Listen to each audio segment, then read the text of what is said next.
হযরতে হাজরা প্রশ্ন করলেন, ইব্রাহিম, পানি নাই, খাবার নাই, মানুষ নাই, ঘর নাই, বাড়ি নাই, মরুভূমির ভিতরে আমাকে আমার বাচ্চারে ফেলে রেখে যাচ্ছ কেন? কোনো জবাব নাই। দুইবার তিনবার প্রশ্ন করলেন। এরপরে তিনি আবার প্রশ্ন করলেন, বললেন, ইব্রাহিম, এটা কি আল্লাহর হুকুম নাকি? হযরত ইব্রাহিম আলাইহিস সালাম নিজের কলিজার টুকরা সন্তান আর বিবিকে রেখে যেতেছেন ভারাক্রান্ত মন নিয়ে। তিনি আকাশের দিকে আঙ্গুল উঁচু করে দেখালেন। হযরত হাজরা বুঝলেন ইনি তো আল্লাহর পয়গম্বর, আমার কোনো অপরাধে এভাবে ফেলে যাওয়ার কথা নয়। তিনি বুঝলেন এটা আল্লাহর হুকুম। হযরতে হাজরা বললেন, ইব্রাহিম রে, নিশ্চিন্ত মনে বাড়ি ফিরে যাও, আমার মনে কোনো চিন্তা নাই, কোনো পেরেশানি আর এখন নাই। আল্লাহর হুকুমে যদি আমাকে মরুভূমির ভিতরে ফেলে যেয়ে থাকো, তাহলে আমি ওই আল্লাহর প্রতি এতটা ভরসা রাখি যে এই মরুভূমির ভিতরে জল পানি শূন্য, খাদ্য শূন্য জায়গায় আমি আমার বাচ্চাকে আল্লাহ রব্বুল আলামিন না খাওয়াইয়া মারবেন না। দ্বিতীয় পরীক্ষায় পাশ করুন। 3 নম্বরে পরীক্ষা হলো, সন্তান বড় হয়ে গেছে, বুদ্ধি হয়েছে, দৌড়াতে পারে। আল্লাহ রাব্বুল আলামিন হুকুম করলেন, ছেলেকে জবাহ করো। কত বড় আগুনের পরীক্ষা! কোরআন শরীফ বলছে, হযরত ইব্রাহিম আলাইহিস সালাম নিজের ছেলেকে ডেকে নিয়ে বললেন, ইয়া বুনাইয়া ইন্নী আরা ফিল মানামি আন্নী আযবাহুক ফানজুর মাযা তারা। হে আমার কলিজার টুকরা সন্তান, আমি স্বপ্নে দেখেছি যেন আমি তোমাকে জবাহ করতেছি, তোমার রায় কি, তোমার মত কি, আমারে শোনাও। ছেলে পয়গম্বর, ছেলে তার জবাবে বললেন, ইয়া আবাতি ফাআল মা তু'মার সাতাজিদুনি ইনশাআল্লাহু মিনাস সাবিরিন। হে আমার আব্বাজান, আপনি যে ব্যাপারে স্বপ্নের ভিতরে আদিষ্ট হয়েছেন, আপনি তা কার্যকরী করুন। আমাকে এতটুকু অধৈর্যের মধ্যে পাবেন না, আমাকে ধৈর্যশীলদের মধ্যে পাবেন। আমারে আপনি আল্লাহর হুকুম পালন করেন। আল্লাহ পাক শোনাচ্ছেন, ফালাম্মা আসলামা ওয়াতাল্লাহু লিল জাবিন। পিতা পুত্র দুজনই রাজি হয়ে গেল। পিতা তার ছেলেকে কাঁধ করে গলার উপরে ছুরি ধরেছেন। আল্লাহ রাব্বুল আলামিন ইসমাইল জবাহ হোক, এটা আল্লাহ চান নাই, আল্লাহ চেয়েছেন পরীক্ষা করতে। পরীক্ষায় ইব্রাহিম পাস হয়ে গেলেন। আল্লাহ পাক বলছেন, ওয়ানাদাইনাহু আইয়া ইব্রাহিম ক্বাদ সাদ্দাকতার রুইয়া ইন্না কাযালিকা নাজিজিল মুহসিনিন। আমি ইব্রাহিমকে ডেকে বললাম, ইব্রাহিম, তুমি তোমার স্বপ্নকে বাস্তবে রূপ দিয়েছো, আর এভাবে করি আমি মুহসিনিনদেরকে পুরস্কৃত করে থাকি। আল্লাহ পাক খুশি হলেন। আল্লাহ পাক বললেন, ইন্না হাযা লাবালাউল মুবিন। নিঃসন্দেহে এটি একটি বিরাট পরীক্ষা ছিল। ঠিক কি না? আল্লাহ নিজে বলছেন এটা একটি বিরাট পরীক্ষা, আজিম ইমতিহান। সে ইমতিহানে তিনি পাশ করলেন। পরীক্ষায় উত্তীর্ণ হওয়ার জন্য রব্বুল আলামিন পুরস্কার দিয়া দিলেন। আল্লাহ পাক বললেন, সালামুন আলা ইব্রাহিম। পড়েন সবাই, সালামুন আলা ইব্রাহিম। ইব্রাহিমের প্রতি আল্লাহ পাক বললেন, ইব্রাহিমের প্রতি সালাম রইল। সুবহানাল্লাহি ওয়া বিহামদিহি। হযরত ঈসা আলাইহিস সালামকে খ্রিস্টানেরা তারা বলেছে, ওয়াকালাতিন নাসারাল মাসীহু ইবনুল্লাহ। মসিহ হচ্ছে কার ছেলে? নাউযুবিল্লাহ। বলেন সবাই, নাউযুবিল্লাহ।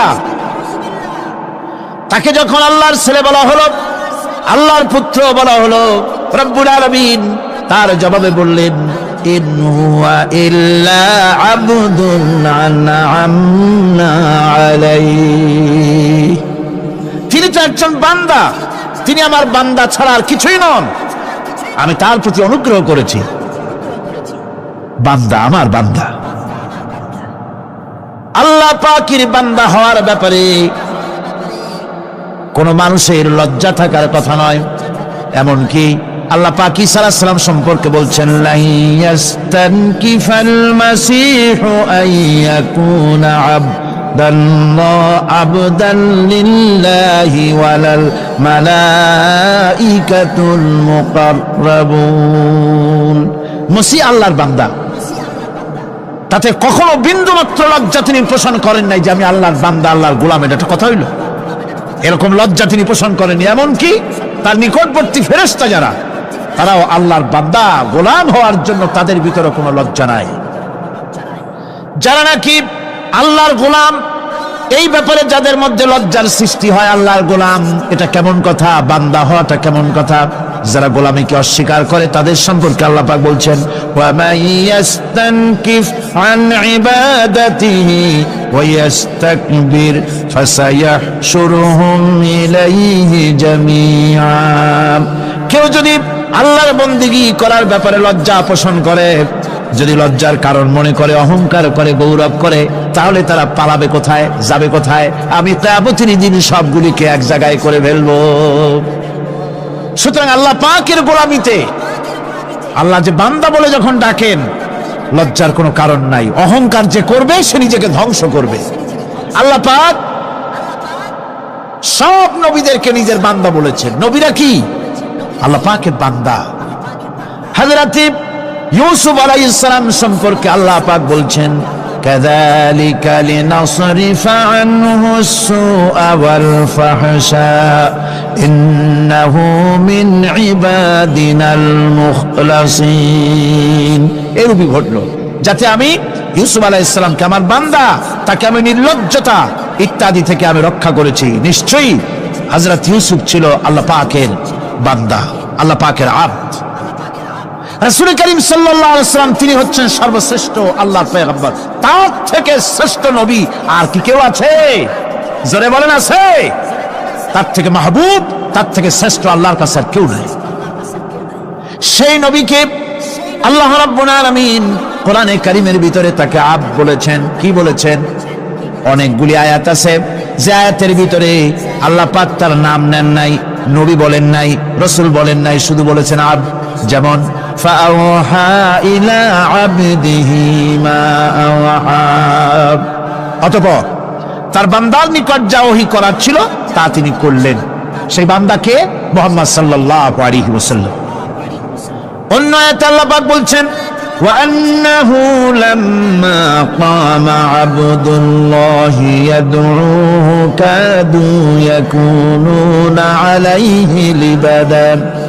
আর এই আল্লাহর বান্দা যখন নামাজ পড়তে দাঁড়িয়ে গেল, আল্লাহকে ডাকার জন্য যখন দাঁড়ালো, তখন লোকেরা তার উপরে ঝাঁপিয়ে পড়লো। ঝাঁপিয়ে পড়ার জন্য প্রস্তুতি গ্রহণ করলো। এখানে আব বলা হয়েছে কাকে? মুহাম্মদ সাল্লাল্লাহু আলাইহি সাল্লামকে। এভাবে করে অন্য এক আয়াতে আল্লাহ পাক তার হাবিবকে আব বলছেন, বান্দা বলতেছেন, ইন কুনতুম ফি রাইবিম মিম্মা নাযালনা আলা আবদিনা। আমার বান্দার উপরে যে কিতাব নাজিল করেছি তাতে যদি তোমাদের কোনো সন্দেহ হয়, এই যে আমার বান্দার উপরে, ওই বান্দাকে বলেন সবাই, মুহাম্মদ রাসূলুল্লাহ সাল্লাল্লাহু আলাইহি ওয়াসাল্লাম। অন্য আয়াতে বলা হচ্ছে, তাবারাকাল্লাযী নাযালাল ফুরকানা আলা আবদিহি লিয়াকুনা লিল আলামিনা নাযীরা। অতীব বরকতপূর্ণ সেই মহান সত্তা যিনি তার বান্দার উপরে ফুরকান নাজিল করেছেন। কে সেই বান্দা? মুহাম্মদ সাল্লাল্লাহু আলাইহি ওয়াসাল্লাম। মেরাজের ঘটনা বলতে গিয়ে আল্লাহ রাব্বুল আলামিন বলতেছেন, সুবহানাল্লাযী আসরা বিআবদিহি লাইলাম মিনাল মাসজিদিল হারামি ইলাল মাসজিদিল আকসা।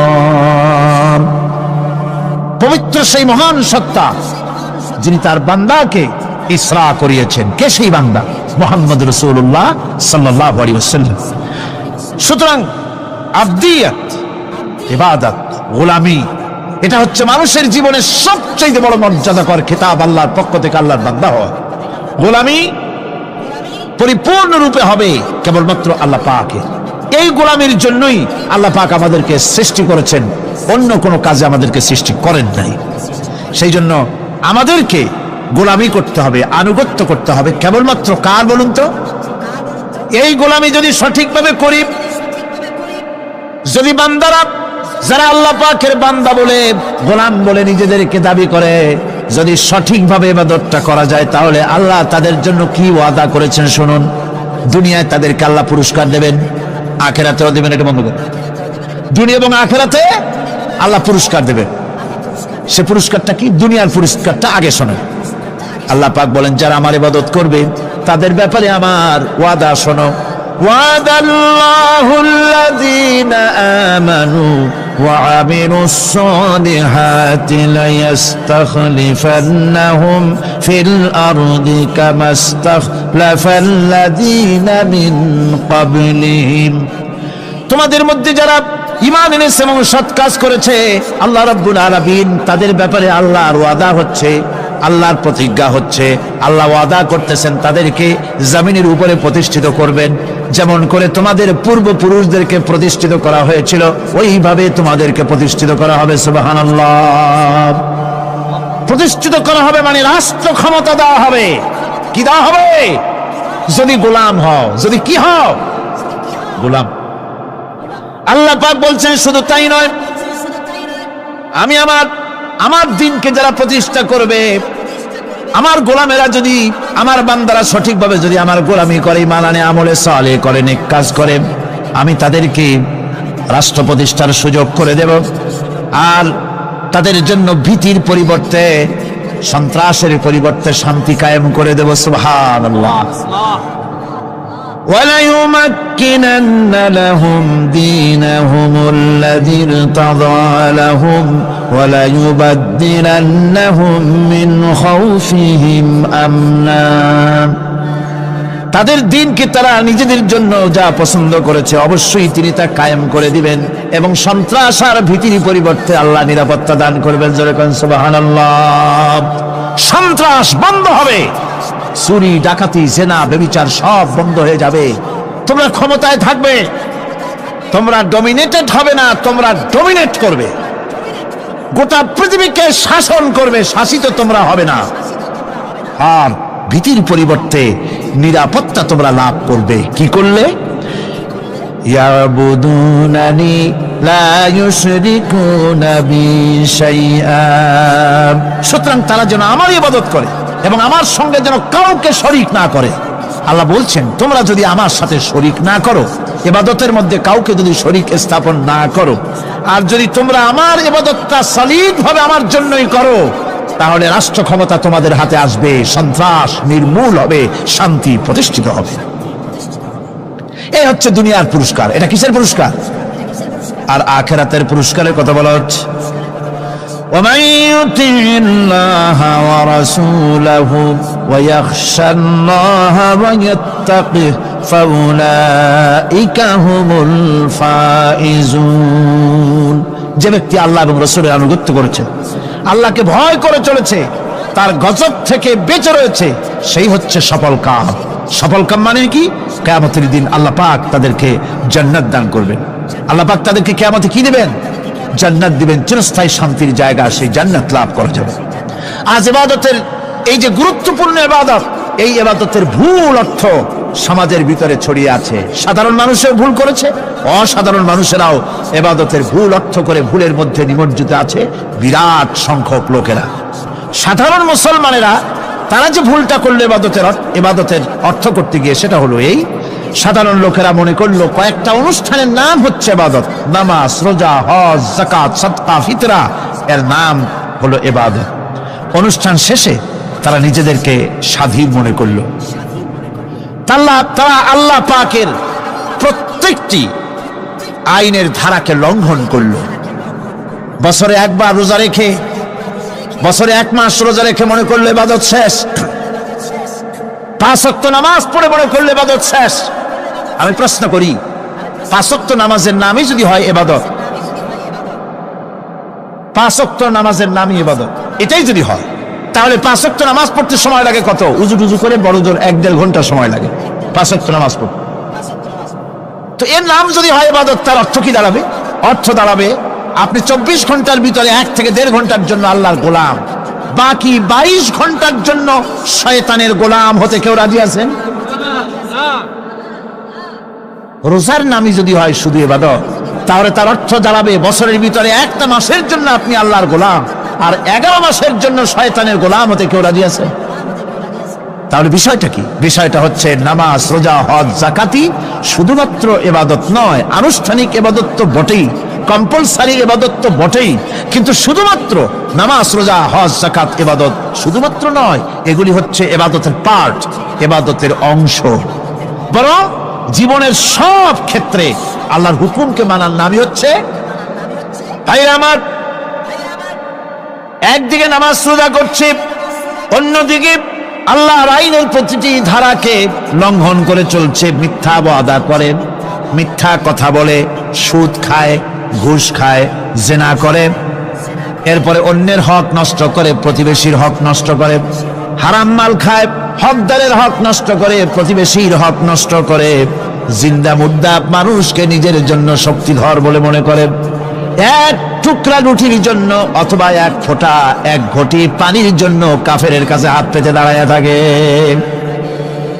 এই যদি অবস্থা হয়, এটাই যদি হয় ঈমান, আর এটার নামে যদি ইবাদত হয়, তাহলে এই পৃথিবীর মুসলমানের আজ লাঞ্ছিত কেন? আল্লাহর ওয়াদা কি মিথ্যা? নাউযুবিল্লাহি মিন যালিক। আমাদের ইবাদত যদি ঠিক হয়, যদি সত্যিকারের ইবাদত যদি আমরা করে থাকি, তাহলে ক্ষমতায় ঈমানদারেরা নাই কেন? বিশ্বজুড়ে মুসলমানেরা লাঞ্ছিত কেন? তাহলে বুঝতে হবে ইবাদতের মধ্যে বিরাট গরমিল করে ফেলেছি, ঠিক কিনা?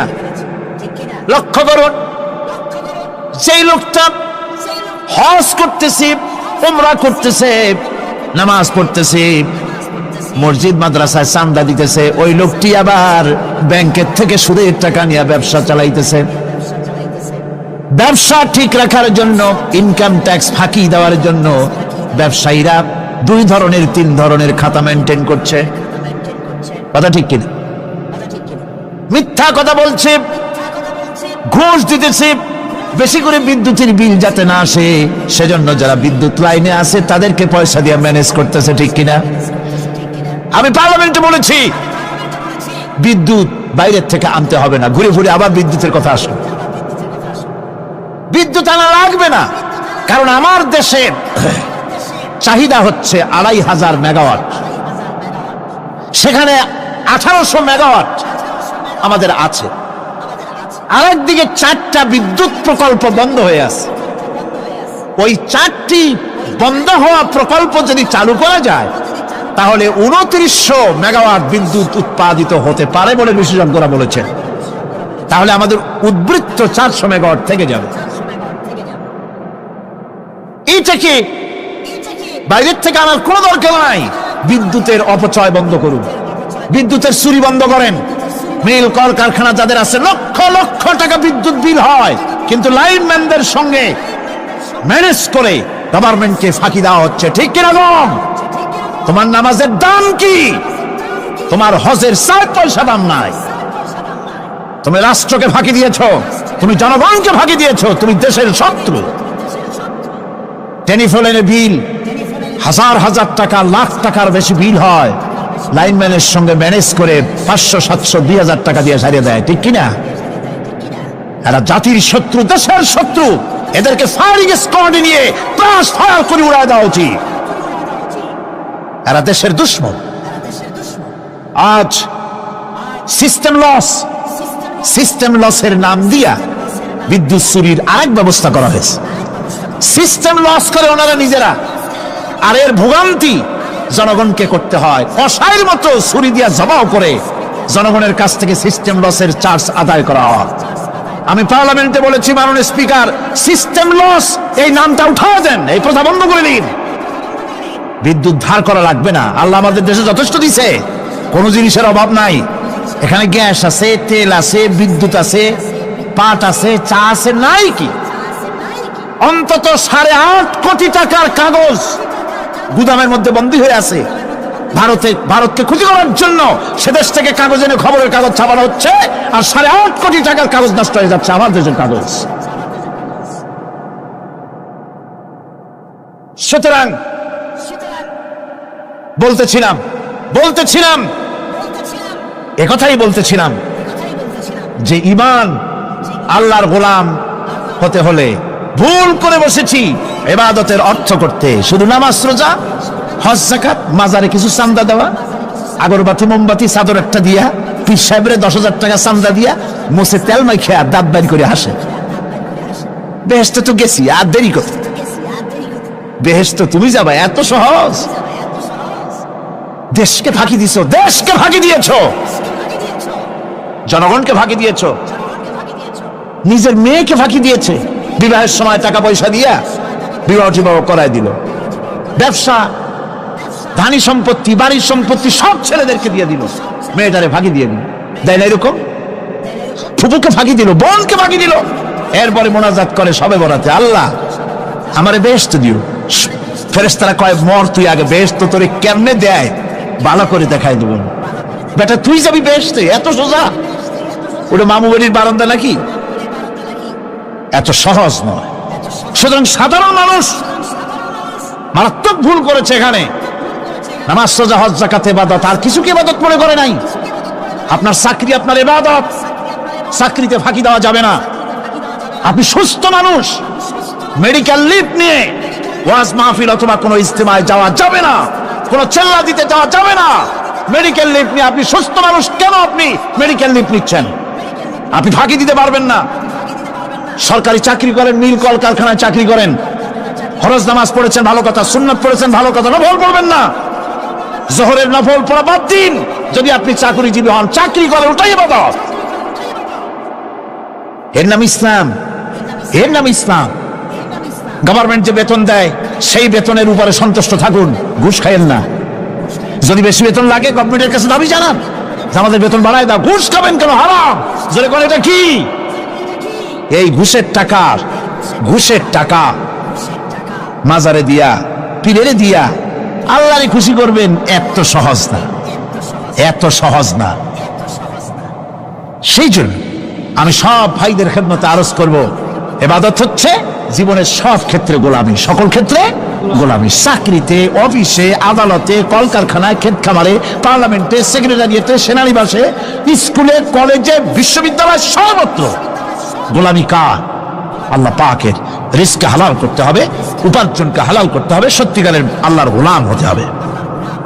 এক্ষেত্রে ইবাদতের অসাধারণ ব্যক্তি যারা, তারাও এক শ্রেণীর অসাধারণ ব্যক্তিরাও ভুল করে বসছেন। তারা যে ভুলটা করলেন ওটা হচ্ছে তারা তাসবিহ, জায়নামাজ, খানকা, হুজরাখানা এর ভেতরে বসে জিকির আজগার করাটাকেই জীবনের জন্য আল্লাহর ইবাদত মনে করে নিলেন। আল্লাহর বান্দারা যখন অনাচার ব্যভিচারে লিপ্ত, আল্লাহর আইনের পরিবর্তে যখন মানুষের তৈরি করা আইন চলছে, চেচনিয়া, বসনিয়া যখন মানুষদেরকে জবাও করা হচ্ছে, বসনিয়ার মুসলমান সন্তানদেরকে যখন জবাও করা হয়, কাশ্মীরের স্বাধীনতাকামী মুসলমানদের অধিকার হরণের জন্য তাদের উপরে যখন বন্য হায়নার মতো, পশুর মতো যখন ভারতীয় শত্রু সৈন্যরা যখন হামলা চালায়, সোমালিয়ার মানুষগুলি যখন না খেয়ে তাদের হাড়, পাঁজরার হাড়গুলি যখন বেরিয়ে যায়, তখনও যদি আপনি খানকার ভেতরে থেকে তসবিহ পড়েন আর তাহাজ্জুদের নামাজ পড়ে কপালে দাগ লাগান, এই অন্যায়ের বিরুদ্ধে যদি সোচ্চার না হন, আপনার এই তসবির কোনো দাম নাই। আপনাকে সোচ্চার হতে হবে, আপনাকে অন্যায়ের বিরুদ্ধে খাড়া হতে হবে। একদিকে তাহাজ্জুদের নামাজ তো পড়বেনই, জিকির তো করবেনই, কোন সন্দেহ নেই। আর একদিকে সিংহের মতো অন্যায়ের বিরুদ্ধে গর্জে উঠতে হবে। তাতে যদি প্রয়োজন হয় মুজাদ্দেদ আল ফেসানির মতো কারারুদ্ধ হন না কেন, সেটাই কিসমত, সেটাই তাকদীর। হক কথা, হক কথা বলতে হবে। এই জন্য আমার বারবার মনে পড়ে আজকের এক শ্রেণীর লোক আমাদের দেশে, আমাদের দেশে এক শ্রেণীর লোক বাইরের থেকেও আসে, বিদেশ থেকেও আসে, নামের আগে আওলাদে রসুল লাগান। ফেদায়ে রসুল, মুজাহিদে মিল্লাত, আওলাদে রসুল। আজীব, তুমি আওলাদে রসুল, আওলাদে রসুল যদি হবে তাহলে তুমি যে দেশের মানুষ, সেই দেশে মুসলমানদের যখন জবাও করা হয়, পার্লামেন্টে কথা বলে বেরিয়ে আসো না কেন? তোমার জেল হয় না কেন? কংগ্রেসের সেন্ট্রাল বডির সদস্য হয়ে আওলাদে রসুল লাগাইয়া বাংলাদেশের রাজনীতিতে নাক গলাতে দেওয়া হবে না। এরা কংগ্রেসের পা চাটা গোলাম। এদেরকে চিনতে হবে, যারা আমার দেশে এসে মুসলমানদের মধ্যে বিভেদ সৃষ্টি করতে চায়। আমার মুসলমান ভাইয়েরা, সুতরাং আজকে আমাদেরকে বুঝতে হবে, নামের আগের 14 হাত লম্বা বিশেষণ দেখে ভুললে চলবে না। কথা মনে থাকবে, এরা কংগ্রেসের গোলাম। বাবরি মসজিদ যখন ভেঙে ফেলা হলো, তখন তো কোন আওলাদ রাসূলের নাম তো শুনি নেই।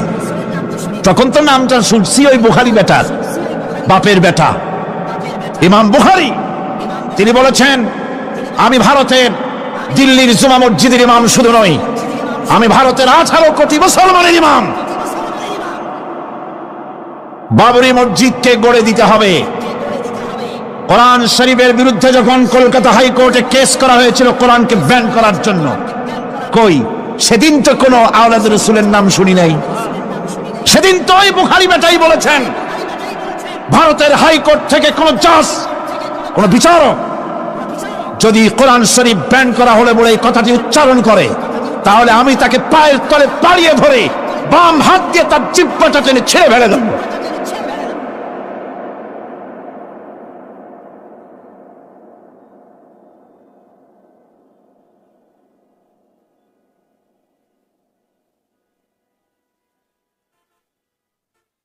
বন্ধুগণ, সুতরাং আমাদেরকে বুঝতে হবে, বসুন, বেয়াদবি করবেন না, বসেন। আমাদেরকে বুঝতে হবে, খানকায় শুধু জিকির আজগার করলেই চলবে না।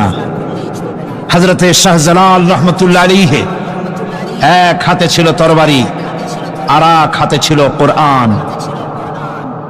লড়াই করেছেন হযরতে শাহ মখদুম, হযরতে খান জাহান আলী, হযরতে খাজা মঈনুদ্দিন চিশতি আজমেরি রহমতুল্লাহ আলাইহি, হযরতে মুজাদ্দিদ আল ভিসানি রহমতুল্লাহ আলাইহি। মুরিদের বাড়ি জম্মের খাওয়া খাইয়া পেটটা কুমিরের মতো বড় করে নাই, জেল খেটেছে হক কথা বলতে গিয়ে। বাপের বেটা হও, নিজের দেশে কথা কও। বাংলাদেশে এসে তারপরে জনগণের টাকা লুটপাট করার কাউকে অধিকার দেওয়া হবে না। আমার বন্ধুগণ, আল্লাহর ওলি যারা, তারা এভাবে করে জনগণের খেদমত করেছেন, কথা বলেছেন।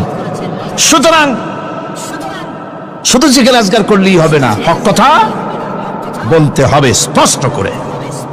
এটাই হলো ইবাদতের হক আদায় হবে যদি সত্যিকারের হক কথা বলা যায়। অসাধারণ ব্যক্তিরা ময়দানে কথা বলবেন, হক কথা বলবেন, অন্যায়ের বিরুদ্ধে সোচ্চার হবেন। আর সাধারণ জনগণ কথা ও কাজের মিল করবেন, নামাজ রোজা হজ যাকাত করবেন যার কথা মতো, রাজনীতি অর্থনীতি সমাজনীতি করবে সেই আল্লাহর কথা মতো। তাহলেই সত্যিকারের মুসলমান হওয়া যাবে। কথা বুঝে আসছে কিনা ভাই? কথা বুঝে আসছে কিনা? একটু জোরে সরে জিকির করেন, লা ইলাহা ইল্লাল্লাহ, লা ইলাহা, লা ইলাহা ইল্লাল্লাহ। আরো জোরে,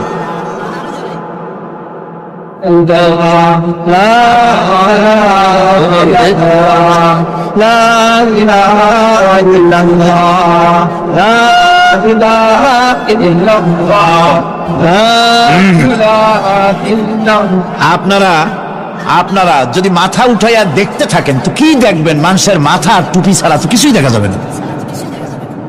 কাজেই ওঠা বসা না করে আজকে এক পবিত্র রাত আমরা আল্লাহর কাছে দোয়া করব। আলোচনার আমি এগিয়ে যাচ্ছি। এবাদত আমাদেরকে বুঝতে হবে। এবাদত যদি না বুঝি তাহলে মুসলমান বলে দাবি করারও কোনো মূল্য নাই, মানব জন্ম বৃথা। কারণ হচ্ছে আল্লাহ রাব্বুল আলামিন বলেছেন, মা খালাকতুল জিন্না ওয়াল ইনসা ইল্লা লিয়াবুদুন।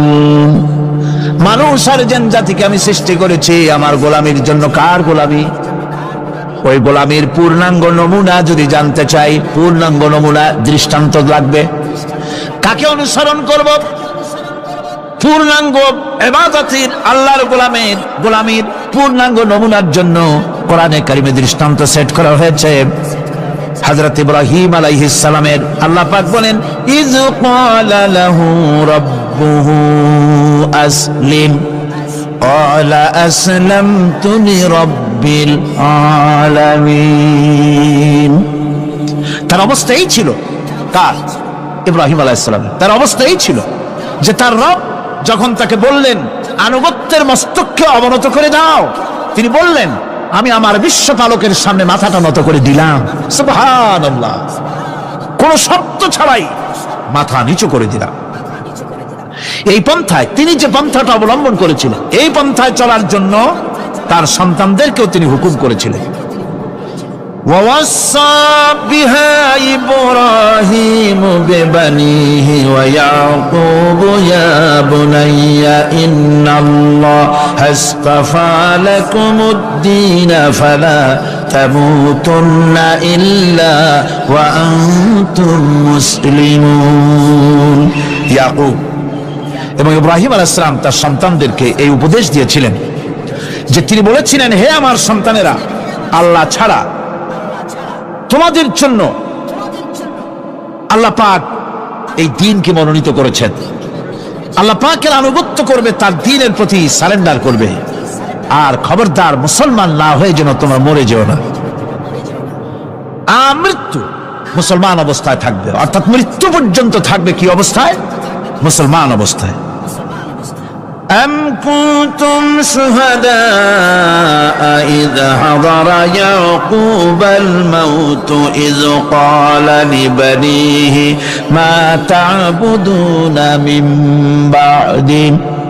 ইয়াকুব আলাইহিস সালাম তার মৃত্যুর সময় জিজ্ঞেস করেছিলেন, ও আমার সন্তানেরা, আমার মৃত্যুর পরে তোমরা কার ইবাদত করবে, তার কার গোলামি করবে? তারা জবাব দিলেন, قالوا نعبد إلهك وإله آبائك إبراهيم وإسماعيل وإسحاق إلها واحدا ونحن له মুসলিমুন। নিঃসন্দেহে আমরা ইবাদত করব, গোলামি করব আপনার রবের, আপনার পিতার রবের, এবং আল্লাহর ইবাদত করব। আপনিও আপনার পূর্বপুরুষ ইব্রাহিম, ইসমাইল যে আল্লাহকে ইবাদত করেছে, সে আল্লাহ পাকের ইবাদত আমরা করব এবং তার অনুগত হয়ে থাকব। দাসত্ব এবং পূর্ণাঙ্গ দাসত্বের গোলামীর পূর্ণাঙ্গ নমুনা হচ্ছেন হযরত ইব্রাহিম আলাইহিস সালাম। আল্লাহ গোটা জমিন যখন শিরকের অন্ধকারে ডুবে গিয়েছিল, তখন হযরত ইব্রাহিম আলাইহিস সালাম তাওহীদের আলো জ্বালিয়ে দিয়েছিলেন। এই নিবেদিতদের ইমাম হিসাবে আল্লাহ পাক তাকে ঘোষণা দিলেন। কোরআনে কারীম বলছে, وَإِذَا ابْتَلَى إِبْرَاهِيمَ رَبُّهُ بِكَلِمَاتٍ فَأَتَمَّهُنَّ قَالَ إِنِّي جَاعِلُكَ لِلنَّاسِ إِمَامًا। ইব্রাহিমকে তার রব কয়েকটি বাক্য দিয়ে পরীক্ষা করলেন এবং তিনি সেই পরীক্ষাগুলোতে পাশ করলেন। তখন আল্লাহ রাব্বুল আলামিন তাকে বললেন যে আমি তোমাকে গোটা বিশ্ব মানবতার জন্য, গোটা বিশ্বের সমস্ত মানুষের জন্য আমি তোমাকে নেতা বানাবো। সুবহানাল্লাহি ওয়া বিহামদিহি। প্রথম পরীক্ষা হলো, গতকাল বলেছি, সে আগুনের পরীক্ষা। সেখানে আল্লাহ পাক তাকে পাশ করালেন, তিনি পাশ করলেন। দ্বিতীয় পরীক্ষা ছিল বিবি এবং নবজাতক সন্তানকে নিয়ে আল্লাহ হুকুম করলেন, এই বিবি আর বাচ্চারে নিয়ে মরুভূমিতে রেখে আসো।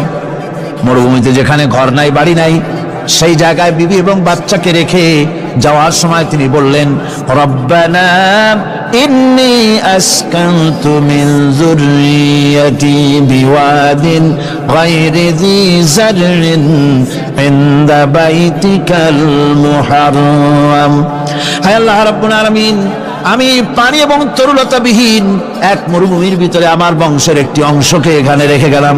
তোমার ঘরের কাছে পুনর্বাসিত আমি তাদের কাছে, এই ঘরের কাছে, সম্মানিত ঘরের কাছে রেখে গেলাম। পরীক্ষায় তিনি পাশ করলেন। হযরতে হাজেরা প্রশ্ন করলেন, ইব্রাহিম, পানি নাই, খাবার নাই, মানুষ নাই, ঘর নাই, বাড়ি নাই, মরুভূমির ভিতরে আমাকে আর আমার বাচ্চারে ফেলে রেখে যাচ্ছ কেন? কোনো জবাব নাই। দুইবার তিনবার প্রশ্ন করলেন। এরপরে তিনি আবার প্রশ্ন করলেন, বললেন, ইব্রাহিম, এটা কি আল্লাহর হুকুম নাকি? হযরত ইব্রাহিম আলাইহিস সালাম নিজের কলিজার টুকরা সন্তান আর বিবিকে রেখে যেতেছেন ভারাক্রান্ত মন নিয়ে। তিনি আকাশের দিকে আঙ্গুল উঁচু করে দেখালেন। হযরত হাজেরা বুঝলেন ইনি তো আল্লাহর পয়গম্বর, আমার কোন অপরাধে এভাবে ফেলে যাওয়ার কথা নয়। তিনি বুঝলেন এটা আল্লাহর হুকুম। হযরতে হাজেরা বললেন, ইব্রাহিম রে, নিশ্চিন্ত মনে বাড়ি ফিরে যাও।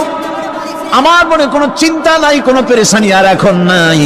আল্লাহর হুকুমে যদি আমাকে মরুভূমির ভিতরে ফেলে যেয়ে থাকো, তাহলে আমি ওই আল্লাহর প্রতি এতটা ভরসা রাখি যে এই মরুভূমির ভিতরে জল পানি শূন্য, খাদ্য শূন্য জায়গায় আমি আমার বাচ্চাকে আল্লাহ রব্বুল আলামিন না খাওয়াইয়া মারবেন না। দ্বিতীয় পরীক্ষায় পাশ করল। 3 নম্বরে পরীক্ষা হলো, সন্তান বড় হয়ে গেছে, বুদ্ধি হয়েছে, দৌড়াতে পারে। আল্লাহ রাব্বুল আলামিন হুকুম করলেন ছেলেকে জবাহ করো। কত বড় আগুনের পরীক্ষা! কোরআন শরীফ বলছে হযরত ইব্রাহিম আলাইহিস সালাম নিজের ছেলেকে ডেকে নিয়ে বললেন, ইয়া বুনাইয়া ইন্নী আরা ফিল মানামি আন্নী আযবাহুক ফানজুর মাযা তারা। হে আমার কলিজার টুকরা সন্তান, আমি স্বপ্নে দেখেছি যেন আমি তোমাকে জবাহ করতেছি, তোমার রায় কি, তোমার মত কি আমারে শোনাও। ছেলে পয়গম্বর, ছেলে তার জবাবে বললেন, ইয়া আবাতি ফাআল মা তু'মার সাতাজিদুনি ইনশাআল্লাহু মিনাস সাবিরিন। হে আমার আব্বাজান, আপনি যে ব্যাপারে স্বপ্নের ভিতরে আদিষ্ট হয়েছেন আপনি তা কার্যকরী করুন। আমাকে এতটুকু অধৈর্যের মধ্যে পাবেন না, আমাকে ধৈর্যশীলদের মধ্যে পাবেন। আমারে আপনি আল্লাহর হুকুম পালন করেন। আল্লাহ পাক শোনাচ্ছেন, ফালাম্মা আসলামা ওয়া তাল্লাহু লিল জাবিন। পিতা পুত্র দুজনই রাজি হয়ে গেল। পিতা তার ছেলেকে কাঁধ করে গলার উপরে ছুরি ধরেছেন। আল্লাহ রাব্বুল আলামিন ইসমাইল জবাহ হোক এটা আল্লাহ চান নাই, আল্লাহ চেয়েছেন পরীক্ষা করতে। পরীক্ষায় ইব্রাহিম পাশ হয়ে গেলেন। আল্লাহ পাক বলছেন, ওয়ানাদাইনাহু আইয়া ইব্রাহিম ক্বাদ সাদ্দাকতার রুইয়া ইন্না কাযালিকা নাজজিল মুহসিনিন। আমি ইব্রাহিমকে ডেকে বললাম, ইব্রাহিম তুমি তোমার স্বপ্নকে বাস্তবে রূপ দিয়েছো, আর এভাবে করি আমি মুহসিনিনদেরকে পুরস্কৃত করে থাকি। আল্লাহ পাক খুশি হলেন। আল্লাহ পাক বললেন, ইন্না হাযা লাবালাউল মুবিন। নিঃসন্দেহে এটি একটি বিরাট পরীক্ষা ছিল। ঠিক কি লাগান? আল্লাহ নিজে বলছেন এটা একটি বিরাট পরীক্ষা, আযীম ইমতিহান। সে ইমতিহানে তিনি পাশ করলেন। পরীক্ষায় উত্তীর্ণ হওয়ার জন্য রব্বুল আলামিন পুরস্কার দিয়া দিলেন। আল্লাহ পাক বললেন, সালামুন আলা ইব্রাহিম। পড়েন সবাই, সালামুন আলা ইব্রাহিম। ইব্রাহিমের প্রতি আল্লাহ পাক বললেন, ইব্রাহিমের প্রতি সালাম রইল। সুবহানাল্লাহি ওয়া বিহামদিহি। ইবাদত এর আনুগত্যের এই উৎকৃষ্ট দৃষ্টান্ত স্থাপনের পর আল্লাহ পাক তার গোটা বিশ্বের মুসলমানদেরকে কিয়ামত পর্যন্ত ইব্রাহিম আলাইহিস সালামকে জাতির পিতা বানায়া দিলেন। সুবহানাল্লাহ। কইতে ইচ্ছা করে না? এরকমের পরীক্ষা কোন পিতারা দিতে পারছে নাকি? গোটা বিশ্বের সমস্ত মানব মণ্ডলীর জন্য আল্লাহ পাক ইব্রাহিম আলাইহিস সালামকে কিয়ামত পর্যন্ত জাতির পিতা হিসাবে ঘোষণা করেছেন। সুবহানাল্লাহ।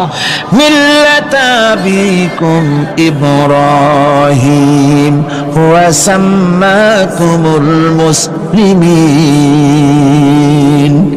তোমরা তোমাদের পিতা ইব্রাহিমের মিল্লাতের উপর প্রতিষ্ঠিত হও।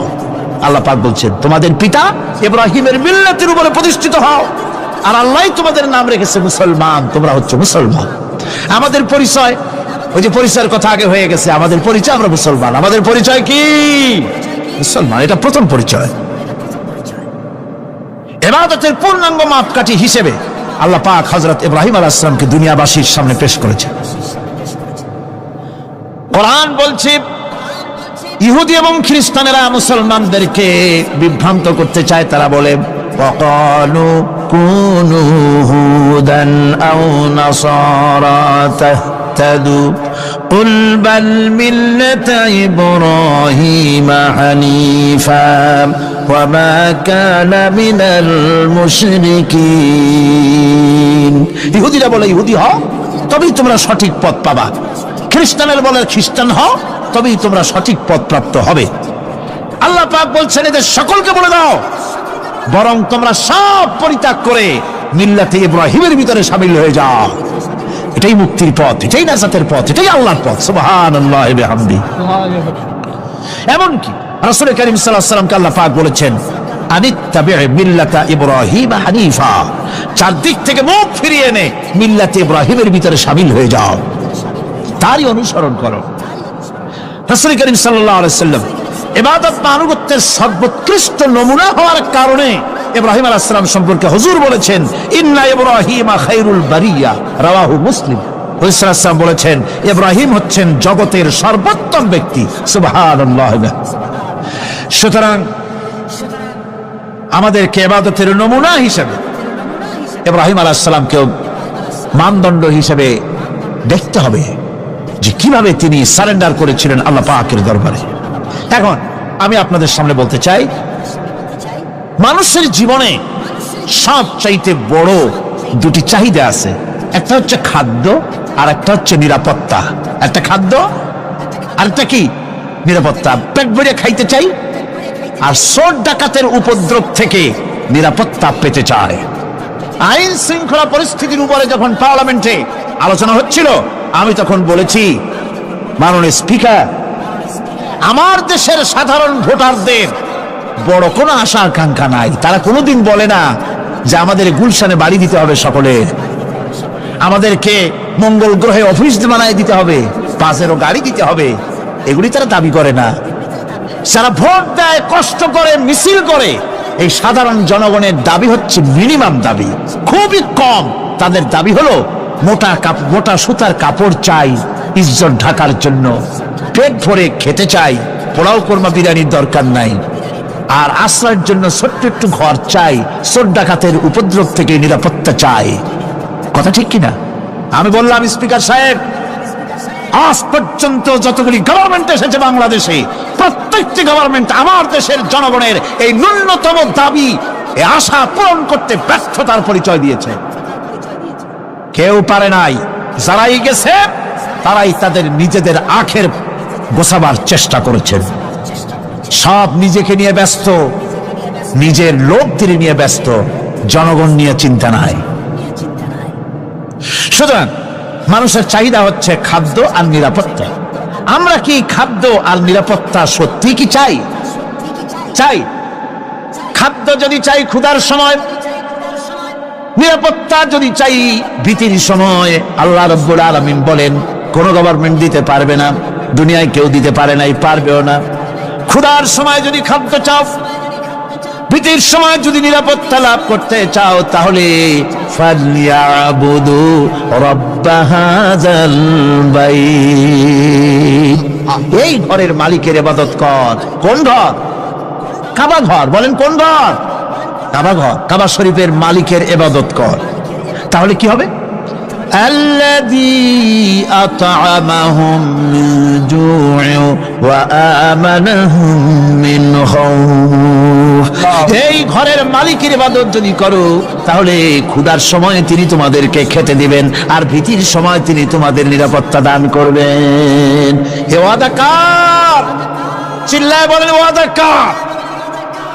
আল্লাহ পাকের ওয়াদা বিশ্বাস হলো না, এমনই পোড়া কপালের মুসলমান।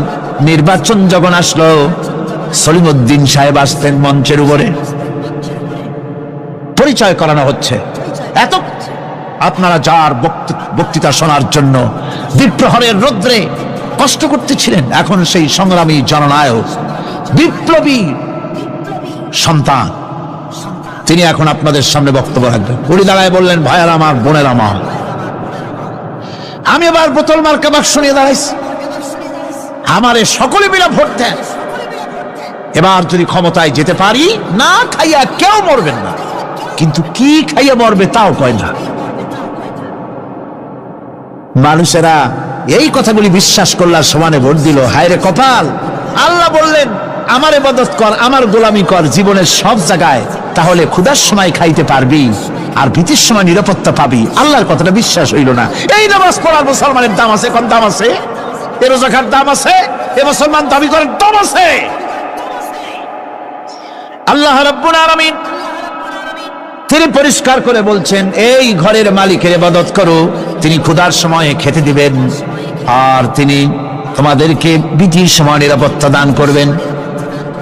চাউলের অভাব হবে না, পাটের অভাব হবে না, খাদ্যের অভাব হবে না, কারণ দুটি জিনিস যদি তোমরা করতে পারো খাবারের অভাব হবে না।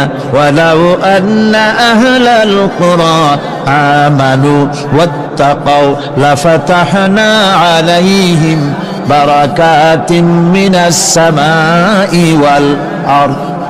দেশের লোকেরা, জনপদের লোকেরা যদি দুইটা কাজ করে, এক নম্বরে হলো আমার উপর ঈমান আনবে, দুই নম্বরে হলো আমাকে ভয় করার নীতি অবলম্বন করে যদি চলে, তাহলে ওই দেশের মানুষের জন্য আকাশ আর জমিনের সব বরকতের দরজা আমি আল্লাহ খুলে দেব। আল্লাহর ওয়াদা।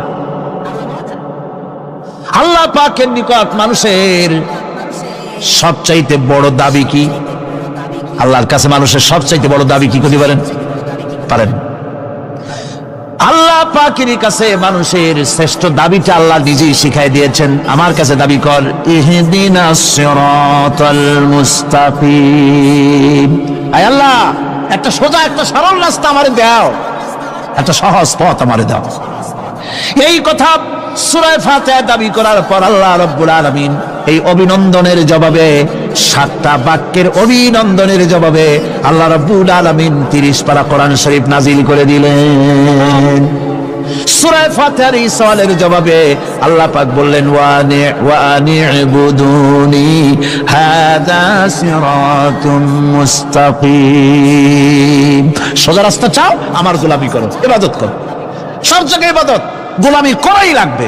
আমার কাছে সোজা রাস্তা চাও, সোজা রাস্তা হলো আমার গোলামি করা। কার গোলামি?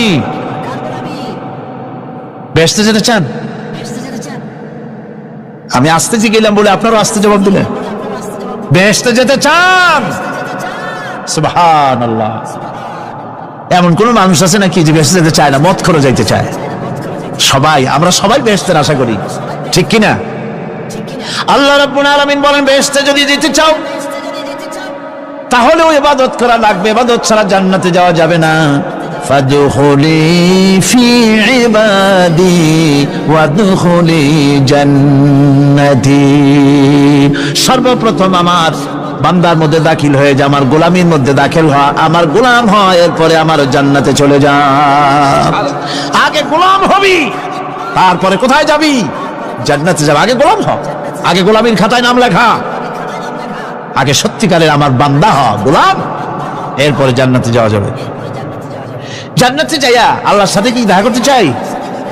আল্লাহর সাথে দেখা করতে চাই। আল্লাহ রাব্বুল আলামিন বলেন, ফামান কানা ইয়ারজু লিকা রাব্বিহি ফালইআমাল আমালান সালিহান ওয়া লা ইউশরিক বিইবাদাতি রাব্বিহি আহাদা। তোমাদের মধ্যে যদি কেউ আল্লাহর সঙ্গে, তার রবের সঙ্গে যদি কেউ দেখা করতে চায়, তাহলে সে যেন ভালো ভালো কাজ করে, নেক কাজ করে, আর তোমার রবের সাথে অর্থাৎ আল্লাহ রাব্বুল আলামিনের সাথে ইবাদতের মধ্যে যেন কাউকে শরীক না করেন। শিরক যদি না করো, খাঁটি গোলাম, খাঁটি বান্দায় যদি পরিণত হতে পারো, কিয়ামতের দিন আল্লাহ রাব্বুল আলামিনের সঙ্গে দিদার নসিব হয়ে যাবে। এই গোলামি করব কতদিন? কতদিন গোলামি করব? এই প্রশ্নের জবাবে আল্লাহ রাব্বুল আলামিন কোরআনে কারীমের মধ্যে জবাব দিয়ে দিয়েছেন, ওয়াবুদ রাব্বাকা হাত্তা ইয়াতিয়াকাল ইয়াকিন। মৃত্যু পর্যন্ত, যতক্ষণ না নাক দিয়ে শেষ প্রশ্বাসটি, নিঃশ্বাসটি বেরিয়ে যাচ্ছে, ততক্ষণ পর্যন্ত আনুগত্য, গোলামি সব হবে কার? জোরে চিল্লায় কোন কার? এই গোলামি জীবনের সব ক্ষেত্রে করতে পারলে আমরা মুসলমান, আর করতে না পারলে মুসলমান নামে মুনাফিক। না পারলে কি? মুনাফিক। বন্ধুগণ, ইয়াকা না'বুদু পর্যন্ত বলে ওয়া ইয়াকা নাস্তাইনের কথাটা শোনাচ্ছি। সূরা ফাতিহার ভিতরে আমরা পড়ি, পড়েন আমার সাথে, ইয়াকা না'বুদু ওয়া ইয়াকা নাস্তাইন। আয় আল্লাহ, একমাত্র তোমার গোলামি করি আর একমাত্র তোমার কাছে সাহায্য চাই। তুমি ছাড়া কারো কাছে সাহায্য? এটা কি ঠিক? এটা কি আমাদের মনের কথা? ইমানের কথা। আল্লাহ করুন, আল্লাহ করুন, বলি আমিন। হাদিস শরীফে বলা হয়েছে, ইজা সাআলতা ফাসআলিল্লাহ ওয়া ইজা ইসতাআনতা ফাসতাইন বিল্লাহ। কিছু চাইতে হলে আল্লাহর কাছে চাও, কিছু বলতে হলে, ভিক্ষা করতে হলে আল্লাহর কাছেই ভিক্ষা করো। কার কাছে ভিক্ষা করবেন? আল্লাহর কাছে বলুন। আমার বন্ধুগণ, আমি আমার ঈমান থেকে কথা বলি, আমি আমার ঈমান থেকে কথা বলি। কোরআন এবং হাদিস পড়ে যতটুকু আল্লাহ বোঝার তৌফিক দিয়েছেন সেই কথাগুলি পেশ করার জন্য চেষ্টা করি। বন্ধুগণ, এদিক ওদিক কোনো দিকে না ঘুরে মসজিদে যান, মসজিদে গিয়ে নামাজ পড়েন, আর আল্লাহর কাছে হাত পেতে আল্লাহরে বলেন। সেজদা গিয়া যখন রব্বুল আলামিনের দরবারে কিছু চাইবেন, হুজুরের কাছে জিজ্ঞেস করা হয়েছে, হুজুর, বান্দা কখন আল্লাহর নিকটবর্তী হয়ে যায়?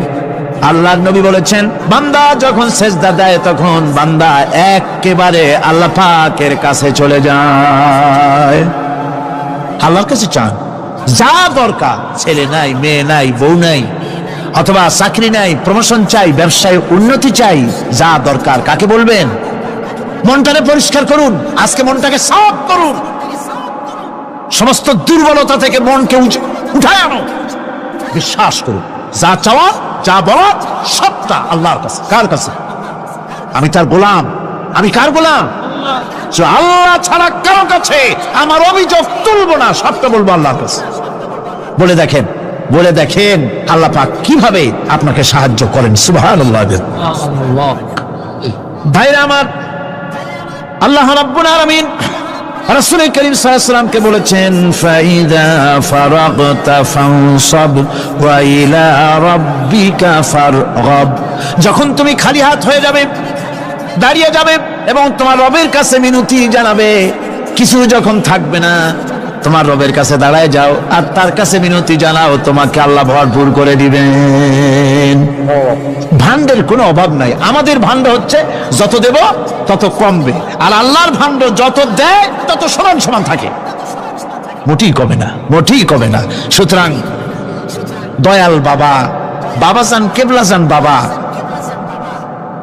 কি যে কবে আর কি করবে দিশা করতে পারে না। গান বাজনা, তারপরে গোসল শরীফ, কি জানি হাবিজাবি শরীফ, কোন শেষ নাই, বেদাত দিয়ে ভরে গেছে। এগুলি বিশ্বাস করবেন না, বিদআত খারাফা, এর সাথে মুসলমানের কোন সম্পর্ক নাই। গান বাজনার সাথে মুসলমানের কোন সম্পর্ক। হাতে কতগুলো ঢোল নিয়ে তারপরে মাজারের কাছে গিয়ে ঢোল বাজায়, কবরের কাছে, মাথায় কতগুলো চুল, দাঁতে ময়লা, মোজগুলা ঠোঁট দুইটা ঢাইকিয়া দাড়ির কাছে এসে পড়ছে। হায় হায় রে, এই রকমের মোষ আমি মাঝে মধ্যে চিন্তা করি যে দই খায় কেমনে এরা। গাঁজা মদ খাইয়া এগুলো মাজার মধ্যে গিয়ে পড়ে থাকে, আর কি জানি আছে ওইটারে ঘষে আর বলে মদিনা যাব কেমনে, মদিনা যাব কেমন। তুই মদিনা যাবি কেমনে? মদ খেয়ে গাঁজা খেয়ে তুই যাবি মদিনা? একটা কথা হইল? তোর নাপাক কদম আল্লাহ পাকের আরতে মুকাদ্দাসে উঠতে পারে না। বক্কার, জিনাকার, শারাবি, কাবাবি আল্লাহ পাকের নাফরমান। কতগুলা শালু কাপড় গায়ে দিয়া মাথায় কতগুলা চুল রাখিয়া তারপরে গ্রামের নামে শরীফ। আশ্চর্য কথা, এই গ্রামের নাম শরীফ, ওই গ্রামের নামের মাথায় গিয়া শরীফ। শরীফ তো মক্কা শরীফ, মদিনা শরীফ, কোরআন শরীফ, হাদিস শরীফ। আর শরীফের দরকার নাই। শরীফের জাত মারছে গ্রামে গ্রামে শরীফ লাগাইয়া। কর্ণফুলী শরীফ, চন্দ্রকোনা শরীফ। আশ্চর্য কথা, শরীফ শব্দের একটা ইজ্জত থাকা উচিত, ঠিক কিরকম? আপনাদেরকে সতর্ক হতে হবে। আনুগত্য এবং গোলামি সকল ব্যাপারে আল্লাহ পাকের করতে হবে। চাইতে হবে কার কাছে? আল্লাহর কাছে। আমার এই কথা আপনাদের মনে আছে কিনা জানি না। সম্রাট শাহজাহানের সময় এক ফকির, এক ভিক্ষুক ভিক্ষা করে বেড়াতো। 70-80 বছর বয়স হয়ে গিয়েছে। এক লোক বলছে, সারা জীবন তো তোমার ছোটবেলা থেকে ভিক্ষা করতে দেখলাম। সে বলল, মানুষে দেয় তো 2 পয়সা, 1 পয়সা, ভিক্ষা ছাড়া করবোটা কি? লোকটি বলল, তোমার একটা পরামর্শ দেই, একদিন সম্রাটের কাছে গিয়ে যে দেখো, একবারে যা দেবে খাইয়া কুলাইতে পারবে না। সম্রাট শাহজাহান কোথায় আছে এখন? দেখো গিয়া মসজিদে আছে। লোকটি মসজিদের বাইরে গিয়ে দেখে সম্রাট একা হাত তুলে বসে আছে। চোখ থেকে পানি পড়তেছে দরদর করে, দাড়ি ভিজে জামায় পড়তেছে, বহুক্ষণ দাঁড়িয়ে আছে। এরপরে সম্রাট তার মুনাজাত শেষ করে বেরিয়ে আসছেন, ফকিরের সঙ্গে দেখা। ফকির বলল আসসালামু আলাইকুম, তিনি বললেন ওয়ালাইকুম আসসালাম ওয়া রাহমাতুল্লাহ। ফকির রওনা করেছে। বাদশা বলছে, তুমি তো একজন ভিক্ষুক মানুষ বলি মনে হয়, আমার কাছে তো কেউ কিছু না চাইয়া যায় না, তুমি যে কিছু না চেয়েই চলে যাচ্ছ। ভিক্ষুক বলছে, জাহাপানা, সত্যি কিছু চাইতে এসেছিলাম আপনার কাছে, কিন্তু আপনার অবস্থা দেখে আমার জ্ঞানের চোখ খুলে গেছে। আমি দেখতে পেলাম আমি যে সম্রাটের কাছে ভিক্ষা চাইতে আসলাম, আমি তো শুধু তাকায় আছি, আমি তো কান্দি না, বরং আমি যার কাছে চাইতে এসেছি তিনি আমার চাইতে আরো নগণ্য ভিক্ষুকের মতো হয়ে কার কাছে যেন হাত পেতে চোখের পানি ফেলে কান্দে। মনে মনে ভাবলাম, সম্রাট কান্দে যে সম্রাটের কাছে, ওই আল্লাহ ছাড়া জীবনে কারো কাছে কিছু চাইব না। আল্লাহর কাছে চাওয়ার অভ্যাস করুন, তিনি দিতে পারেন, সবকিছু তার আছে। এই বিশ্বাস মনের ভিতরে জমাতে হবে, তাহলেই সত্যিকারের মুসলমান আমরা হব। আল্লাহ পাক সত্যিকারের গোলাম আমাদেরকে বানাবেন, আমরা বলি আমিন। মুনাফিকদের আর একটা চরিত্র হলো, তারা যদি আজান শুনতে পায়, আজান এবং নামাজ সম্পর্কে তারা কটূক্তি করে, আজান এবং নামাজ সম্পর্কে তারা কটূক্তি করতে থাকে। এটা হলো মুনাফিকদের আর একটা চরিত্র। আল্লাহ রাব্বুল আলামিন বলেন, ওয়াইদা নাদাইতুম ইলাস সালাতি ইত্তাখাযুহা হুজওয়ান ওয়া লাইবান। যখন আজান তারা শোনে, যখন নামাজের দিকে তাদেরকে ডাকা হয়, তখন তারা ঠাট্টা করে, বিদ্রুপ। আরেকটি চরিত্র হলো, সমাজের ভিতরে অশ্লীলতা বাড়াবার জন্য তারা প্রচেষ্টা চালায়। ইন্নাল্লাযীনা ইউহিব্বুনা আন তাশিআল ফাহিশাতু ফিল্লাযীনা আমানু লাহুম আযাবুন আলীম। ঈমানদার লোকদের মধ্যে অশ্লীলতা এরা বেশি করে ছড়াবার জন্য চেষ্টা করে, মানুষকে দুশ্চরিত্র বানাবার জন্য তারা চেষ্টা করে। এইভাবে করে রেডিওর মাঝে, সিনেমার ভিতরে, গানের মাধ্যমে, যাত্রার মাধ্যমে, পত্রপত্রিকার মাধ্যমে নানান ভাবে চেষ্টা চালায় যাতে করে মুসলমানদের মধ্যে চরিত্রহীনতা বাড়তে থাকে, শয়তানি বদমাশি বাড়ে, মানুষ চরিত্রবান হতে পারে এমন কিছু প্রদর্শিত হবে না, বরং প্রদর্শিত হবে মুনাফিকরা চেষ্টাই চালাবে যাতে করে মানুষের দ্বীন ও ঈমান নষ্ট হতে পারে, সেগুলি তারা করতে থাকবে। এগুলি হলো মুনাফিকের চরিত্র। এগুলি কি চরিত্র? পাপের কাজ যদি দেখে তড়িৎ গতিতে ওরা ঝাঁপিয়ে পড়ে। কোরআনে কারিমে রব্বুল আলামিন বলেন, ওয়া তারা কাসীরাম মিনহুম ইউসারিউনা ফিল ইসমি ওয়াল উদওয়ান। মুনাফিকদের চরিত্র এটাও যে তারা যখনই সুযোগ পায় তখনই খারাপ কাজের দিকে, মন্দ কাজের দিকে ঝাঁপায় পড়ে এবং মানুষদেরকে মন্দের দিকে, গুনাহের দিকে, জুলুমের দিকে, অত্যাচারের দিকে ত্বরিত গতিতে তারা ঝাঁপায় পড়ে। এটা হলো তাদের কাজ।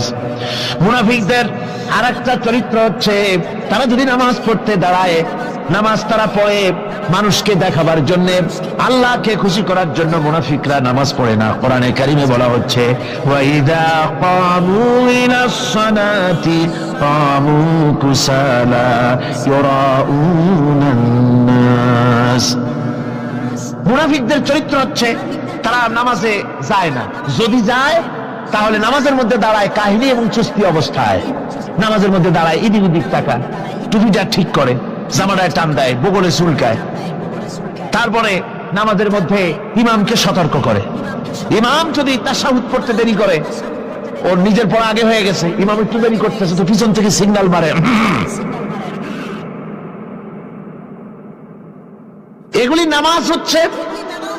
আল্লাহ পাক বলছেন, ইউরাউনান নাস, এরা মানুষকে দেখাবার জন্য নামাজ পড়ে, এগুলি আসল নামাজ নয়, এগুলি আসল নামাজ নয়, আল্লাহকে সন্তুষ্ট করার জন্য নয়, এগুলি মানুষকে দেখাবার জন্য তারা নামাজ পড়ে। আমার ভাইরা, ইসলামের চরিত্রগুলি, কাজগুলি তারা করতে চায় না।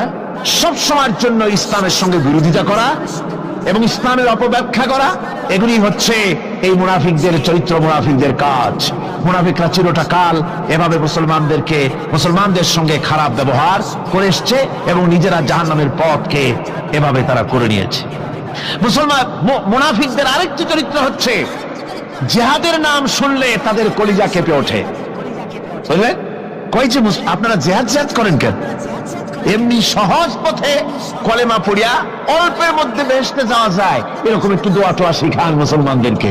আমাদের কাছে মাঝে মধ্যে আসে, কয় যে মুনাফিক তো সহজে চেনা যায় না, কয় যে হুজুর এই যে বারবার জিহাদ, এই মারামারি, এই ঠ্যাঙ্গি এগুলি আছে নাকি ইসলামের মধ্যে? কোথায় আছে যে মারামারি করা লাগবে, তারপরে মিছিল করা লাগবে, ধর্মঘট করা লাগবে, এ ধরনের জিহাদে অংশ নিতে হবে? এগুলি কি? এগুলি বাদ দিয়া সহজ ভাবে শান্তভাবে যাতে করা যায়, অল্প অল্প ছোট ছোট দোয়া শিক্ষা দেন যাতে করে সহজে বেহেশতে চলে যাওয়া যায়। আমি বলছি ভাই, রাসূলুল্লাহ এরকম আমাদের শিখান নাই যে এরকমের সূরাগুলি বেহেশতে যাওয়ার জন্য আবিষ্কার করে দেব। ছোট্ট একটা দোয়া পড়বেন, আরবে বেহেশত আপনার মামুরির বারান্দা যাই কলা খাওয়া শুরু করলেন। এত সহজে বিষয়টা আসবে না, বিষয়টা খুবই কঠিন। আল্লাহ রাব্বুল আলামিন বলেন, মুনাফিকদের চরিত্র হলো জিহাদের নাম যখন তারা শোনে, জিহাদের নাম শোনা মাত্রই তাদের কলিজা কেঁপে ওঠে। রাআইতাল্লাযীনা ফী কুলুবিহিম মারাদুন ইয়ানজুরুনা ইলাইকা নাযারাল মাগশিয়্যি আলাইহি মিনাল মাউত। যখনই তাদের অন্তঃকরণ নেফাকের রোগে ভরা, নেফাকের রোগ তাদের কেমন ভাবে পেয়ে বসেছে যে ওরা এমন ভাবে তাকায় থাকে আপনার দিকে, রাসূলুল্লাহর দিকে এমন ভাবে তারা তাকায় থাকে যে জিহাদের কোনো কথা বলে ফেলে নাকি। জিহাদের কথা যদি আসে তাহলে তো সর্বনাশ।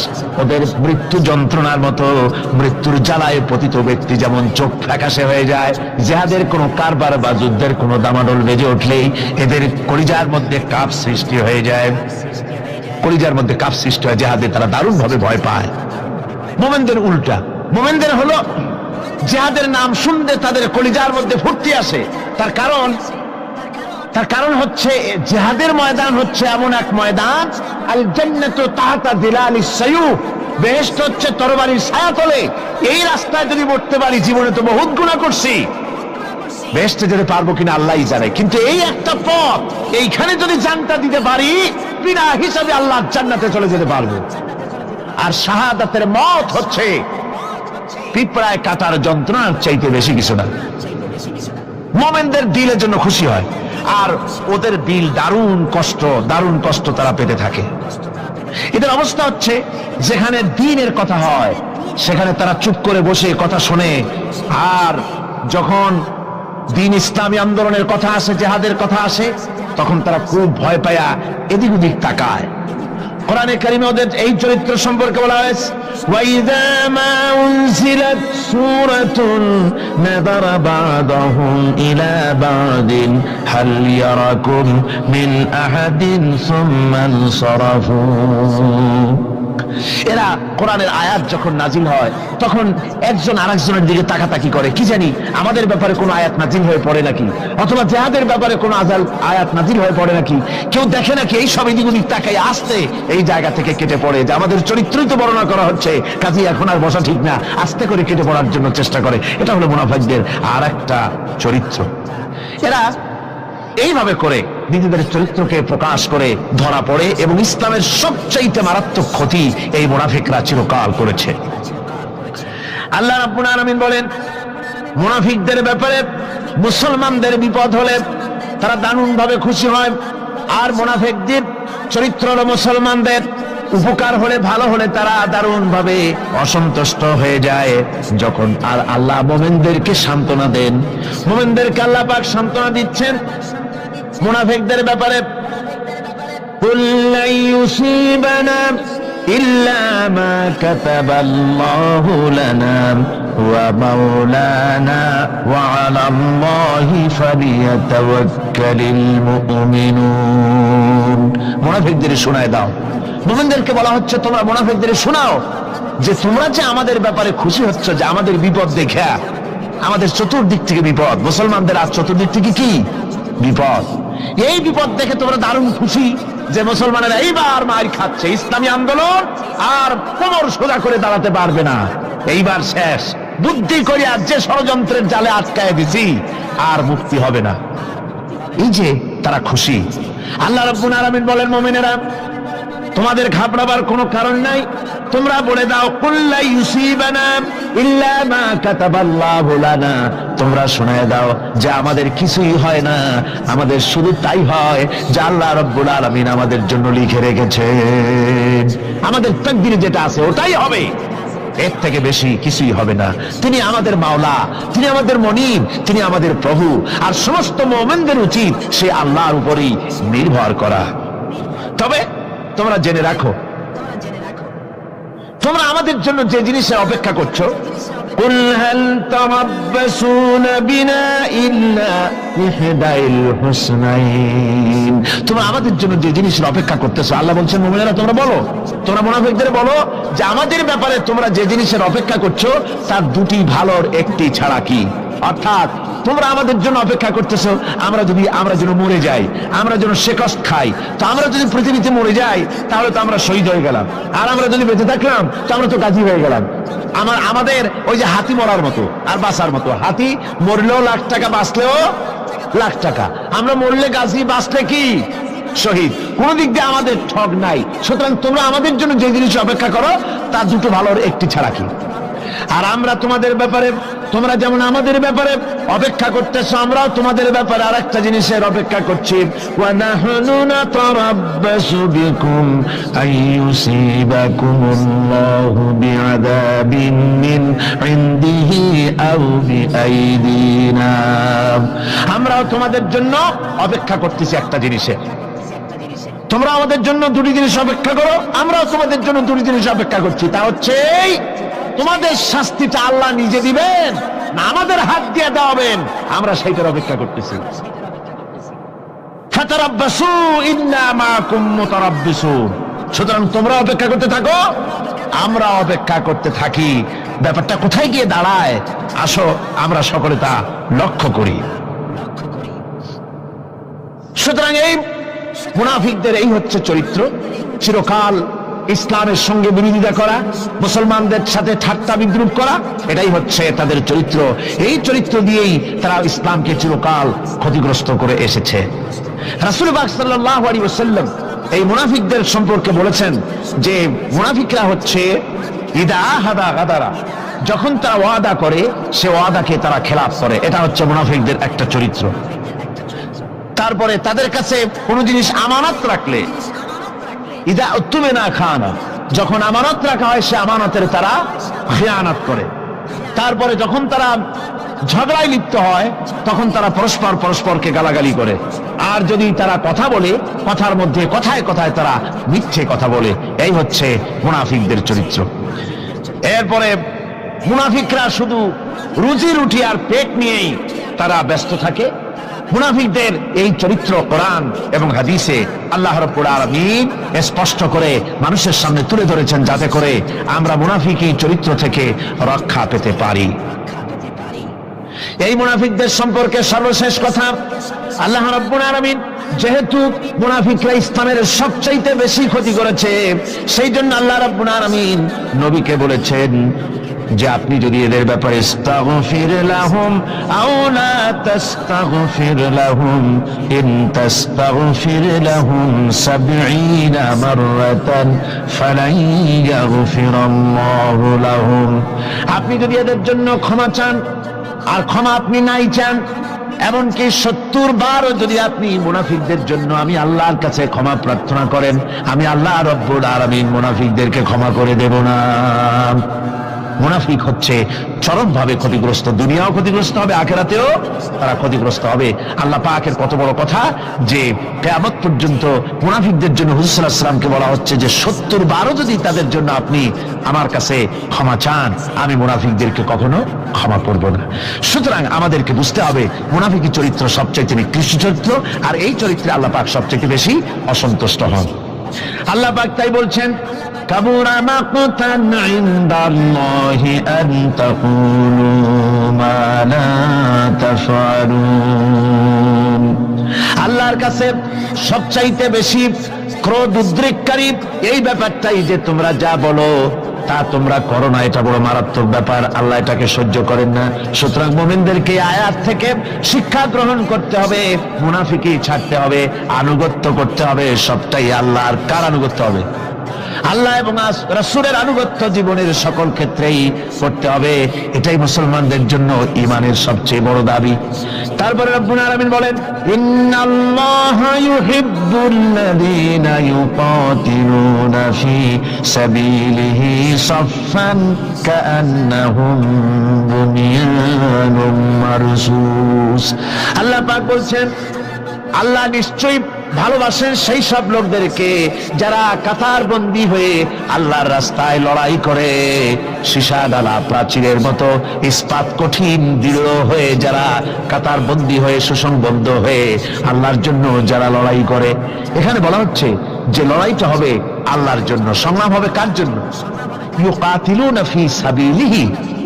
লড়াই কিন্তু লড়াইটা কখনই দেশ দখল করা, তা আবার মানুষের তৈরি করা আইন কানুন প্রতিষ্ঠার জন্য দেশ দখল করার সংগ্রাম, মানুষের তৈরি করা মতবাদকে প্রতিষ্ঠা করার সংগ্রাম, এই জাতীয় যত রকমের সংগ্রাম আছে, যত রকমের জিহাদ আছে, এই সমস্ত সংগ্রামকে, লড়াইকে ইসলাম জায়েজ করে না। এগুলি মুসলমানদের জন্য একদম নিষিদ্ধ। মুসলমানরা লড়াই করবে কেবলমাত্র আল্লাহর রাস্তায়, ফি সাবিলিহি, জিহাদ ফি সাবিলিল্লাহ, ওয়া তুজাহিদুনা ফি সাবিলিল্লাহ। লড়াই হবে কার পথে? সবে চিল্লায় বলেন, লড়াই কার পথে? লড়াই কি? জিহাদ কি? জিহাদ এই নয় যে আপনি লাঠি ঠেঙ্গা নিয়া তারপরে বাইর হবেন আর হিন্দু খ্রিস্টান যেখানে পাবেন সমানে মারিয়া শেষ করে ফেলাবেন। এর নাম জিহাদ নয়। জিহাদ হচ্ছে আল্লাহর রাস্তায় সংগ্রাম করা, লড়াই করা। সেই লড়াইটা কি? যে কোনো উদ্দেশ্যকে সফল করার জন্য প্রচেষ্টা চালানো, প্রাণান্তকর প্রচেষ্টা চালানো, ওই প্রচেষ্টার নামই হচ্ছে কি? জিহাদ। সুতরাং এই জিহাদটা হবে আল্লাহর রাস্তায়, সংগ্রাম হবে আল্লাহর রাস্তায়। কি উদ্দেশ্যে? দ্বীন প্রতিষ্ঠার উদ্দেশ্যে। কোরআনে কারিমে রব্বুল আলামিন বলেছেন, আল্লাযীনা আমানু ইউকাতিলুনা ফী সাবিলিল্লাহ। যারা নাকি ঈমানদার তারা লড়াই করে আমি আল্লাহর রাস্তায়, আমি আল্লাহর পথে তারা লড়াই করে, সংগ্রাম করে আমার দেওয়া জীবন ব্যবস্থা প্রতিষ্ঠার জন্য। ওয়াল্লাযীনা কাফারু ইউকাতিলুনা ফী সাবিলিত তাগুত। আর যারা নাকি কাফের, ভালো করে শুনেন, আল্লাহ পাক বলছেন যারা নাকি কাফের তারাই লড়াই করে মানুষের তৈরি করা তাগুতের পথে লড়াই করে, অর্থাৎ আল্লাহর দেওয়া রাসূলের দেওয়া বিধানকে বাদ দিয়ে মানুষের তৈরি করা, অন্যের তৈরি করা মতবাদ প্রতিষ্ঠার পিছনে সংগ্রাম করে। এখন আপনি দেখেন এই পৃথিবীতে সমাজতন্ত্র কার তৈরি? মানুষের। আল্লাহর না মানুষের? যারা বলেন এটা কার তৈরি? আল্লাহর না মানুষের? জাতীয়তাবাদ কার তৈরি? আল্লাহর না মানুষের? পুঁজিবাদ কার তৈরি? আল্লাহ না মানুষের? সমাজতন্ত্র কার তৈরি? আল্লাহ না মানুষের? ধর্মনিরপেক্ষতাবাদ কার তৈরি? আল্লাহ না মানুষের? এই সমস্ত মতবাদকে মানুষের তৈরি করা, এসব মতবাদকে প্রতিষ্ঠিত করার জন্য যারাই সংগ্রাম করে, যারাই লড়াই করে, আল্লাহ পাক বলেছেন ওয়াল্লাযীনা কাফারু ইউকাতিলুনা ফী সাবিলিত তাগুত। এরা হচ্ছে লড়াই করে তাগুতের পথে, শয়তানের পথে। কার পথে এগুলি? শয়তানের পথ। জোরে বলেন এই পথগুলি কার? শয়তানের পথ। যারা মুমিন তারা লড়াই করবে আল্লাহর পথে। সুতরাং লড়াই হতে হবে সবসময় আল্লাহর পথে। আর সেই লড়াই বিচ্ছিন্ন ভাবে নয়, কাতারবন্দী হয়ে সুসংহত সাংগঠনিক প্রক্রিয়ায় সুশৃঙ্খল ভাবে সাংগঠনিক ফয়সলা সিদ্ধান্তকে মেনে নিয়ে আমিরের হুকুমকে অনুসরণ করে ঐক্যবদ্ধভাবে যদি লড়াই হয়, সে লড়াইয়ে বিজয় আসবে আল্লাহর পক্ষ থেকে। বিচ্ছিন্ন ভাবে নয়, ঐক্যবদ্ধভাবে কাজ করতে হবে। এই আয়াতের মূলনীতির ভিত্তিতে রাসূল পাক সাল্লাল্লাহু আলাইহি ওয়াসাল্লামের নেতৃত্বাধীন এমন এক মহা সামরিক শক্তি গড়ে উঠেছিল যার সামনে তদানীন্তন রোম, পারস্য পদানত হয়েছিল। সুবহানাল্লাহ পড়ে। সুতরাং এমন একটি বাহিনী গড়ার জন্য মুমিনদের প্রতি বলা হচ্ছে যে তোমরা হবে সেই ধরনের বাহিনী যারা নাকি লড়বে আল্লাহর রাস্তায়, আল্লাহর পথে লড়াই করবে নিজেদের জান এবং মাল দিয়ে, ঐক্যবদ্ধভাবে। তারপরে আল্লাহ রাব্বুল আলামিন বলছেন وَإِذْ قَالَ مُوسَى لِقَوْمِهِ يَا قَوْمِ لِمَ تُؤْذُونَنِي وَقَدْ تَعْلَمُونَ أَنِّي رَسُولُ اللَّهِ إِلَيْكُمْ فَلَمَّا زَاغُوا أَزَاغَ اللَّهُ قُلُوبَهُمْ وَاللَّهُ لَا يَهْدِي الْقَوْمَ ফাসিকিন। স্মরণ করো মুসা আলাইহিস সালামের কথা। এই কথাগুলি আল্লাহ মুসলমানদের স্মরণ করাচ্ছেন। কাদেরকে? মুসলমানদেরকে। মুসা আলাইহিস সালামের কথা স্মরণ করো। তিনি তার কওমদেরকে বললেন, হে কওম, হে আমার জাতি, তোমরা কেন আমাকে উৎপীড়িত করছো, কেন আমাকে কষ্ট দিচ্ছ? ওয়াকাদ তা'লামুনা আন্নী রাসূলুল্লাহি ইলাইকুম, আর একথা তোমরা ভালো করেই জানো যে আমি তোমাদের জন্য রাসূল হয়ে এসেছি আল্লাহর পক্ষ থেকে। বন্ধুগণ, কোরআনে কারীমে একথা বলা হয়েছে, সর্বত্র প্রায় এসেছে, নবীদের উপরে সমকালীন যুগের লোকেরা নবীদেরকে কষ্ট দিয়েছে, মুসিবত দিয়েছে। কারণ কি? নবীদের স্বভাব খারাপ ছিল, তাই নাকি? নাউযুবিল্লাহি মিন যালিক। নবীরা স্বভাব চরিত্রের দিক থেকে সর্বশ্রেষ্ঠ। নবীদের জন্য সমকালীন লোকেরা খেপলো কেন? খেপেছে একটাই কারণ ছিল। নবীদের বিরুদ্ধে খেপার একটি কারণ, তা হচ্ছে নবীরা দুনিয়ার মানুষের সামনে বলেছেন, ইয়া কওমি ইবুদুল্লাহা মা লাকুম মিন ইলাহিন গায়রু। নবীরা দাওয়াত দিয়েছেন, ও আমার কওম, ও আমার জাতি, এক আল্লাহ ছাড়া কারো গোলামি করা যাবে না, কারো আনুগত্য করো না, দাসত্ব করো, গোলামি করো একমাত্র আল্লাহ রাব্বুল আলামিনের। অন্য আয়াতে এসেছে, আল্লাহ পাক বলেছেন, ওয়ালাকাদ বা'আথনা ফি কুল্লি উম্মাতির রাসূলা আন ইবুদুল্লাহা ওয়াজতানিবুত তাগুত। আমি এমন কোন জাতি নাই, এমন কোন দল নাই যাদের জন্য নবী প্রেরণ করি নাই। নবীরা গিয়া তাদেরকে বলেছেন, এক আল্লাহর গোলামি করো, আর মানুষের দাসত্ব তাগুতের গোলামি বর্জন করো, আল্লাহর গোলামি করো। এই কথা বলার সঙ্গে সঙ্গে তাগুত খেপে গেছে। কে খেপে গেছে? কে খেপেছে? তাগুত সহ্য করতে পারে নাই। তাগুত বলা হয় সেই শক্তিকে, যে শক্তি নিজে শুধু আল্লাহর আইন অমান্য করে বসে থাকে না, অন্যদেরকেও আল্লাহর আইন অমান্য করতে বাধ্য করে। ওরাই খেপে গেল। ওরা খেপে মার আরম্ভ করে দিল। হযরতে মুসা আলাইহিস সালাম মার খেয়েছেন। হযরতে মুসা আলাইহিস সালাম, হযরতে ঈসা আলাইহিস সালাম, ইব্রাহিম আলাইহিস সালাম, নূহ আলাইহিস সালাম, এমন কোন পয়গম্বর আছেন যিনি মার খান নাই? কোরআনে কারীম বলা হচ্ছে, ইয়া হাসরাতান আলাল ইবাদ মা ইয়াতিহিম মির রাসূলিন ইল্লা কানু বিহি ইস্তাহজিউন। আফসোস বান্দার উপরে, এমন একজন রাসূল পাঠাই নাই যার সঙ্গে সমকালীন যুগের লোকেরা ঠাট্টা করে নাই, বিদ্রুপ করে নাই, পাগল বলে নাই। এমন একজনও পাঠাই নাই। যাকেই পাঠিয়েছি তার সাথে সমকালীন লোকেরা ঝগড়া বিবাদ করেছে, মারধর করেছে, অত্যাচার করেছে। বিশ্বকবি, কবি সম্রাট আল্লামা ইকবাল রহমাতুল্লাহ আলাইহি বলেছেন, সতীজা কা রহা হ্যায় আজল সে তা ইমরোজ, সতীজা কা রহা হ্যায় असल से तायमरोज चरागे मुस्तफा भी से शरारे बुलावीस। মুস্তফার দ্বীপ শিখার সাথে, মুস্তফার দ্বীপ শিখার সাথে আবু লাহাবের অগ্নিস্ফুলিঙ্গের সংঘর্ষ চলে এসেছে। আবহমান কাল থেকে শুরু হয়েছে, আজও চলছে, কিয়ামত পর্যন্ত চলতে থাকবে। তবে কিনা আবু জাহেলের, আবু লাহাবের অগ্নিস্ফুলিঙ্গ নির্বাপিত হয়ে যাবে, আর মুস্তাফা সাল্লাল্লাহু আলাইহি ওয়াসাল্লামের দীপ শিখা জ্বলতেই থাকবে, নিভে যাবে না। সুবহানাল্লাহ পড়ে, নিভে যাবে না।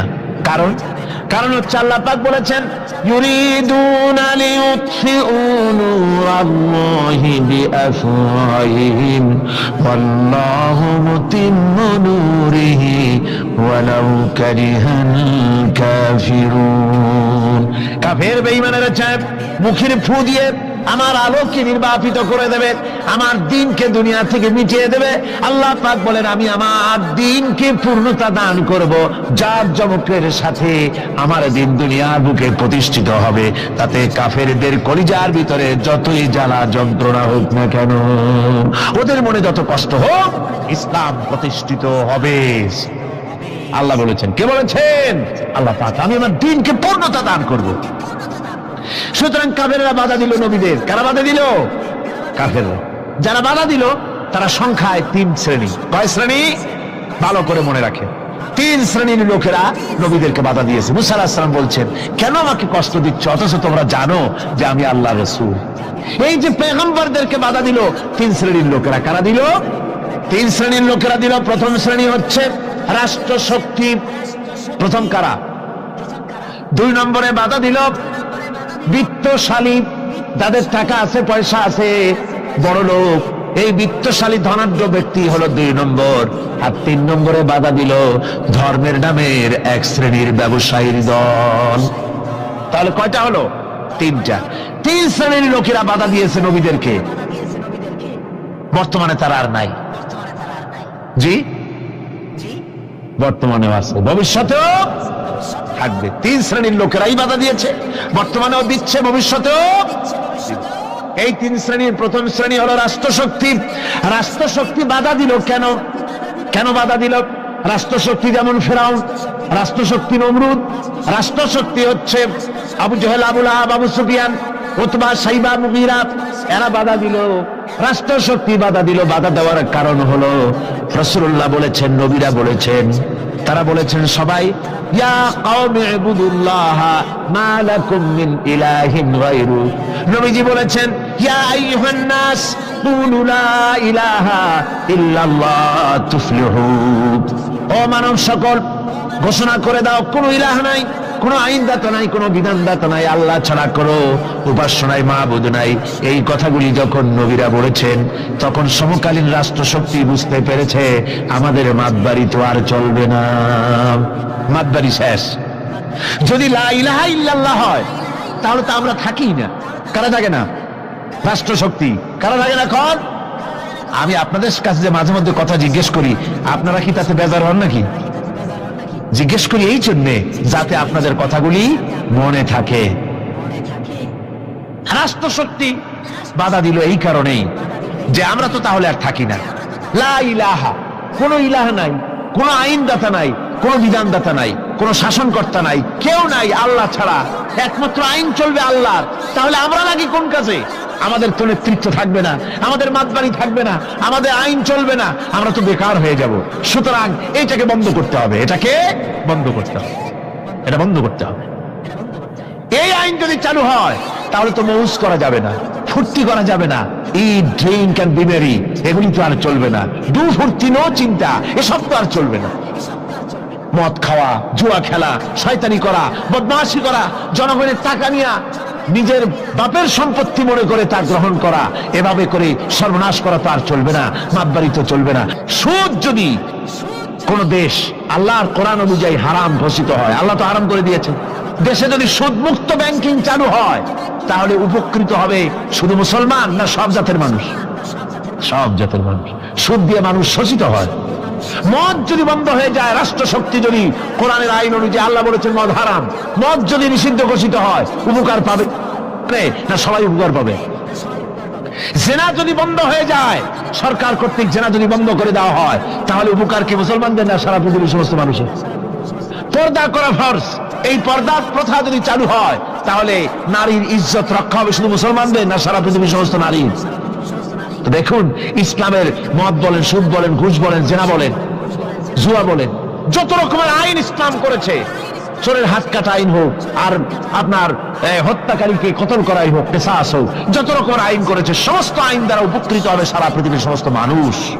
এই জন্য ইসলাম সাম্প্রদায়িক নয়, মুসলমানেরও সাম্প্রদায়িক নয়। ইসলাম হচ্ছে সার্বজনীন, ইসলাম হচ্ছে বিশ্বজনীন। আজকে রাষ্ট্রশক্তি 1 নম্বরেই বাধা দেয় তাদের ক্ষমতাকে টিকিয়ে রাখার জন্য, ক্ষমতাকে কুক্ষিগত করার জন্য, হারাম ভাবে, অবৈধভাবে সরকারের জনগণের মালকে, সম্পদকে ভক্ষণ করার জন্য, নিজেদের ফুর্তি, নিজেদের মনের চাহিদা, নিজেদের নাফস এবং প্রবৃত্তি অনুযায়ী চলার জন্য তারা এই নিজেদের ক্ষমতাকে টিকিয়ে রাখার জন্য ইসলামকে চিরকাল তারা বাধা দিয়ে এসছে। 2 নম্বরে বাধা দিয়েছে যারা, সেটা হচ্ছে কি? বিত্তশালী ধনী ব্যক্তিরা, বিত্তশালী ধনাঢ্য ব্যক্তিরা, ওরাই ইসলামের চিরকাল ইসলামের বাধা দিয়ে আসছে, এখনো দিচ্ছে, ভবিষ্যতে দেবে, তবে সব না। ধনী হযরত ওসমান রাদিয়াল্লাহু তাআলা আনহু ধনী ছিলেন, ওই রকম ধনী ব্যক্তি এখন আলহামদুলিল্লাহ কিছু কিছু আছে যারা হযরত ওসমান রাদিয়াল্লাহু তাআলা আনহুর মতো দুহাতে সম্পদ বিলায় দেয়, নাম কামাবার জন্য না, আল্লাহর রাস্তায় দিয়ে দেয়। আছে না 2 একজন? আছে, সমাজে আছে। কিন্তু অধিকাংশ বিত্তশালী ব্যক্তিবর্গ তারা বাধা দেয় ইসলামকে, বাধা দেয় কেন? বাধা দিয়েছিল মুসা আলাইহিস সালামের জামানায়, হুজুরের জামানায় উমাইয়া বাধা দিয়েছিল। এভাবে করে প্রত্যেক যুগে বড় বড় ধনীরা তারা ইসলামকে বাধা দেয়। তাদের আল্লাহ তাদের টাকা দিয়েছে, পয়সা দিয়েছে, অবৈধভাবে তারা পয়সা নিজেরা উপার্জন করেছে। এই পয়সা দিয়ে তারা সাহায্য করে বাতিলকে, ইসলামকে সাহায্য করে না, ইসলামকে সাহায্য করে না।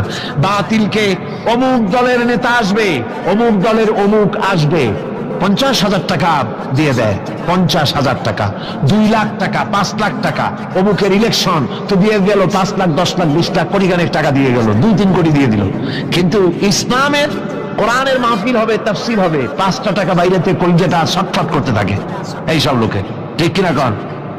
ইসলামের জন্য কাজ হবে, ইসলামের জন্য কোন প্রোগ্রাম হাতে নেওয়া হয়েছে, অথবা ইসলামের জন্য নির্বাচন হচ্ছে, এই ধরনের যত রকমের প্রক্রিয়া আছে, এই প্রক্রিয়াগুলি করতে গেলে পরে তখন তাদের থেকে টাকা বের হতে চায় না, বাতিলকে সাহায্য করে চূড়ান্ত ভাবে, আর ইসলামকে দিতে চায় না। তার কারণ ইসলাম যদি ক্ষমতায় যায় তাহলে অবৈধ পন্থায় যেসব টাকা রোজগার করা হয়েছে এই পথগুলি বন্ধ হয়ে যাবে।